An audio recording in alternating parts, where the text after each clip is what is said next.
La métropole, elle augmente de 30% ses investissements. Ça veut dire qu'elle a plus de projets. C'est à la fois très bon pour les entreprises et pour les habitants de la métropole. Et donc la région qui, aujourd'hui, par la présence de Carole Delga, s'affirme comme le premier partenaire de la métropole, eh bien nous décuplons notre énergie.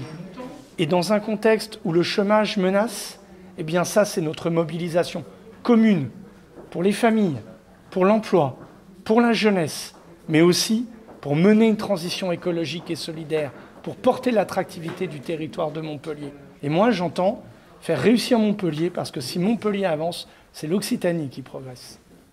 Aujourd'hui, ce que nous annonçons, c'est pour que le projet de la Med-Vallée, eh bien, il rentre dans une phase très concrète, que ce soit à travers un appel à projet pour pouvoir financer des entreprises, que ce soit également sur la question de la transition écologique, où là, nous allons faire le premier parc des expositions à énergie positive, 80 millions d'euros de rénovation, que ce soit aussi pour la question de l'enseignement supérieur, avec la Montpellier Business School, où la région va financer à près de 23% l'enseignement et la recherche. Je rappelle que c'est la région qui a financé la faculté de médecine, mais maintenant c'est la métropole, c'est Michael Delafosse qui va porter bien sûr les 800 ans de la faculté de médecine.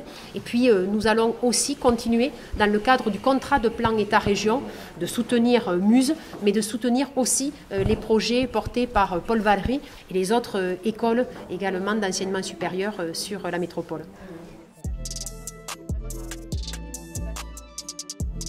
Alors c'est plusieurs centaines de millions d'euros, mais de façon très concrète. C'est par exemple la faculté de médecine qui a été financée entièrement par la région.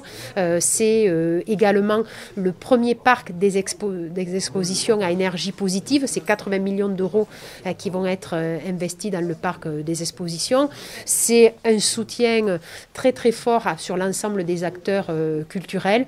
Et puis aussi, c'est un travail avec les universités et que nous avons vraiment beaucoup développé pour permettre à chacun d'accéder à l'enseignement supérieur. Et puis, en conclusion, c'est tout le travail que nous avons mené en PAC avec l'ensemble des acteurs économiques pour aider aussi bien des grandes entreprises dans l'innovation que des plus petites pour pouvoir développer leur chiffre d'affaires.